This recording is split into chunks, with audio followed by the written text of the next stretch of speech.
Di malam harinya, Tuan Lau sedang merayakan pesta anggur produksinya. Dan saat berjalan ke sebuah lorong, pria itu melihat Eis yang sedang santai sembari minum segelas anggur. Dengan menyamar sebagai seorang kritikus anggur, Eis pun memberikan kartu identitasnya jika suatu saat Tuan Lau ingin melakukan wawancara. Singkat cerita, 2 hari kemudian kita diperlihatkan kepada Pak Inspektur dan Ember yang sedang mengintai lokasi kastil. Di sini, Pak Inspektur menjelaskan bahwa dulu ketika Zhang mencuri Eye of the Forest, saat ia melakukan pengejaran terhadap Zhang dan hampir akan menangkapnya, tiba-tiba ada mobil yang menabraknya sehingga mobilnya terbalik dan akan meledak. Ketika Pak Inspektur yakin bahwa dia akan mati, tak disangka-sangka dan tidak terduga, dia diselamatkan oleh Zhang sesaat sebelum mobilnya meledak. Dan dia juga menyaksikan ketika Zhang dipukul oleh orang asing dan dicuri hasil curiannya. Menurutnya, Zhang adalah pencuri paling payah yang pernah ada, pencuri yang punya kesabaran dan kejujuran.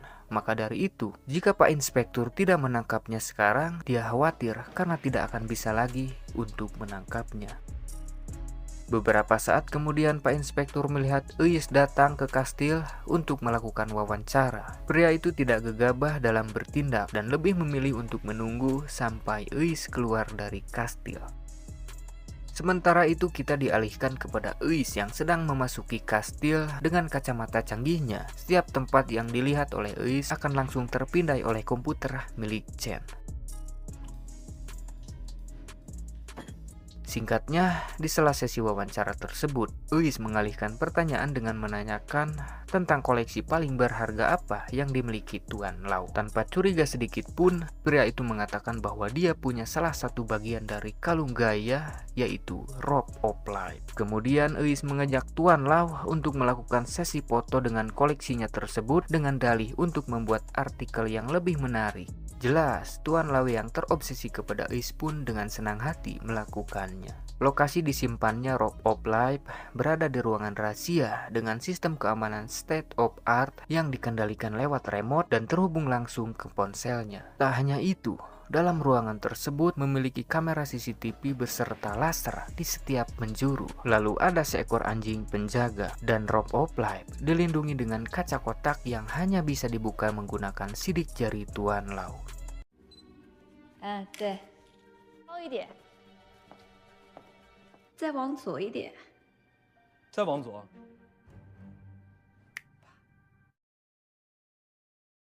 Sementara itu Pak Inspektur tetap siaga dalam posisinya, lalu beberapa saat kemudian dia melihat Eis yang akan pulang. Kemudian pria itu bergegas untuk menangkapnya, tapi di waktu yang bersamaan sedang ada kegiatan study tour anak sekolahan, sehingga pria itu kehilangan jejaknya karena Eis memanfaatkan itu untuk kabur.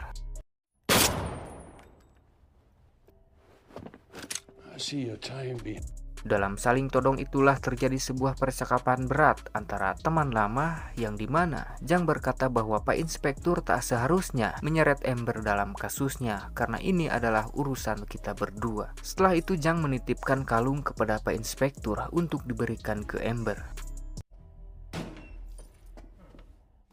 Esok harinya di sebuah bengkel, Chen yang sedang membantu mengikat baju Eis sedikit menjelaskan bahwa jika salah satu dari mereka ada yang tertangkap, rekan lain tidak akan menyelamatkan. Mungkin terdengar kejam, namun itulah aturan yang dibuat oleh Zhang.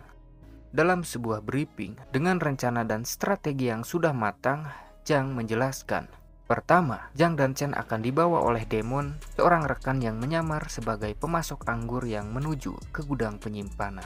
Lalu, Chen akan menuju jalur bawah tanah untuk pergi ke pusat kontrol sistem keamanan. Selanjutnya, melumpuhkan para penjaga yang sedang merayakan ultah rekannya. Setelah sistem dalam kendali Chen, Zhang akan pergi untuk memanjat menara yang langsung bisa tembus ke bawah tempat Robe of Life disimpan. Setelah berhasil melubangi lantai, Zhang bergegas turun secara perlahan menuju target.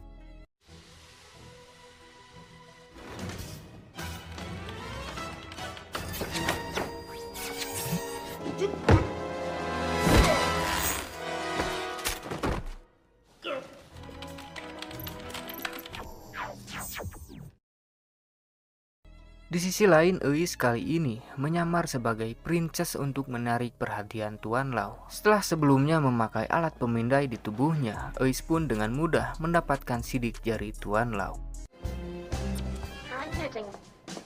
Kemudian, Chen akan menggunakan robot laba-laba yang sebelumnya telah Eis simpan untuk membobol pintu yang dilengkapi sistem.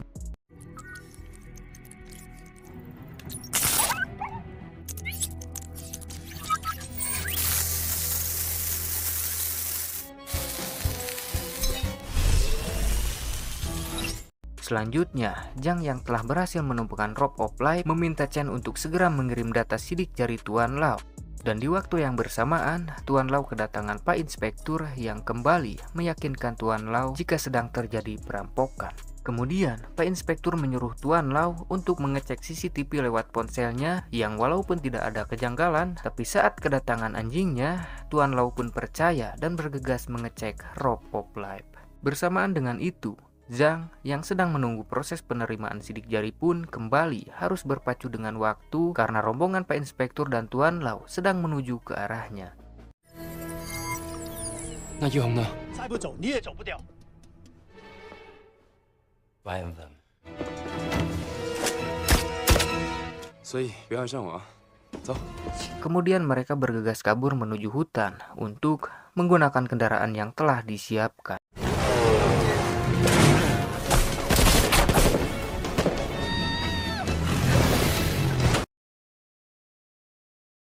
Kejar-kejaran brutal pun harus terhenti ketika Chen menemui jalan buntu dan kendaraan mereka pun tercebur ke sebuah danau. Tapi bukan Chen namanya, jika tidak punya rencana B untuk kabur dari kejaran.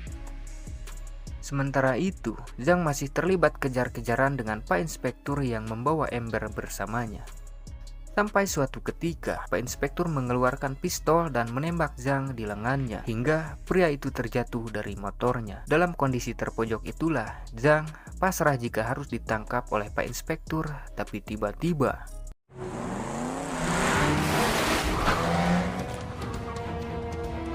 meski kecewa dan marah kepada Zhang, tapi tak dapat dipungkiri bahwa sebenarnya wanita itu tetap tidak rela jika Zhang harus kembali di penjara. 我们之间也许还有可能。 Setelah lolos dan berhasil dengan misi, mereka pun berkumpul di atas tebing untuk melakukan terjun payung. Tapi beberapa saat kemudian datang Paman Kong dan anak buahnya untuk meminta barang tersebut. 你要的东西在我手，还给我。他在跟我说话。 Ketika Zhang akan mengambil pistol, tiba-tiba Eis merebut pistolnya sehingga terungkap sebuah fakta bahwa Eis lebih dulu direkrut oleh Kong dan ditugaskan untuk berpura-pura membantu Zhang. Setelah mendapatkan Rope of Life, Paman Kong dan para anak buah dijemput dengan helikopter sekaligus membawa ember untuk dijadikan sandera. Sesaat sebelum helikopter pergi, Zhang menyuruh Chen untuk melemparkan robot laba-laba untuk melacak mereka. Setelah Paman Kong pergi, kini Pak Inspektur datang bersama para polisi lain untuk menangkap mereka berdua. Zhang menyuruh Chen untuk kabur, sedangkan dirinya akan mengorbankan diri untuk ditangkap oleh Pak Inspektur. Singkat cerita, saat Zhang diinterogasi oleh Pak Inspektur, terjadi sebuah kesepakatan antara teman lama yang cukup adil, yaitu Zhang akan membawa atau jika perlu membunuh Paman Kong sekaligus mengembalikan kalung Gaia ke tempat asalnya. Beberapa hari kemudian di sebuah bangunan terbengkalai, Paman Kong beserta anak buahnya bersiap-siap untuk menyambut sang pembeli. Di sisi lain, Zhang bersama Chen sudah berada di dekat bangunan tersebut untuk melakukan rencana. Saat Zhang pergi untuk masuk ke bangunan, Chen yang sedang membetulkan antena pun tiba-tiba kembali kepada Zhang yang secara perlahan menuju ke lantai atas untuk menyelamatkan ember terlebih dahulu. Tapi Zhang merasa heran ketika di tempat tersebut tidak ada penjaga sama sekali. Kemudian ia melihat boneka Rusia yang bergambar dirinya dan para rekan. Lalu secara perlahan ia membuka satu persatu boneka tersebut dan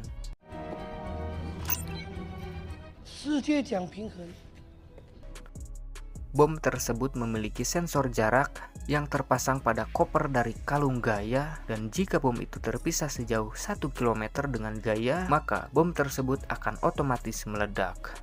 Paman Kong menyuruh Eis untuk mengawasi Zhang dan para rekan, sementara dirinya akan segera melakukan transaksi. Paman Kong akan bertransaksi dengan kelompok mafia Rusia yang dipimpin pria bernama Yelyuk. Diketahui bahwa Yelyuk adalah mantan pegawai pabrik yang menjadi seorang mafia karena kebrutalannya. Dalam proses transaksi itulah kita dialihkan kepada Zhang yang mengingatkan Eis bahwa Paman Kong akan membuangnya ketika transaksi telah selesai. Karena Zhang menyadari bahwa Paman Kong menganggap bahwa Eis adalah salah satu bagian dari komplotan Zhang, yang terbukti ada gambar muka Eis di boneka Rusia tadi. Kembali kepada Paman Kong yang masih dalam proses transaksi, dan saat itu pula mereka dikagetkan dengan suara tembakan yang berasal dari atas. Beberapa saat kemudian, Zhang berteriak untuk menghentikan prosesnya sembari menyandra Eis.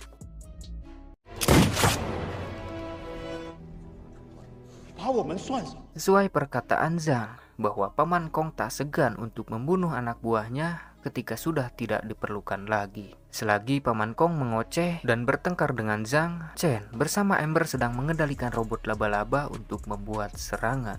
Bersamaan dengan itu, Zhang mengungkap fakta tentang seorang pria yang dibunuh oleh Paman Kong beberapa tahun lalu. Berdasarkan informasi dari si Abah bahwa Paman Kong lah yang membocorkan misi Zhang kepada inspektur, sekaligus menyewa orang asing untuk menyerang Zhang, yang ternyata orang tersebut adalah adik dari Yelyuk berdasarkan tato simbol yang sama seperti yang ada di leher Yelyuk. Situasi semakin memanas ketika Paman Kong akan menembak Zhang, namun berhasil digagalkan oleh Eis yang telah tersadar. Mendengar fakta tersebut membuat Yelyuk murka dan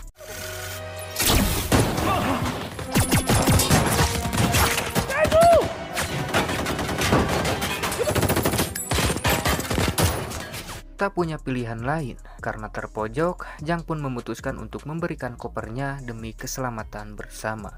Paman Kong dengan rusuh membawa kopernya pergi dan segera meninggalkan tempat tersebut. Paman Kong merasa telah menang dari Zhang dan bangga atas kelakuan yang dibuatnya. Tapi setelah Kong membuka kopernya,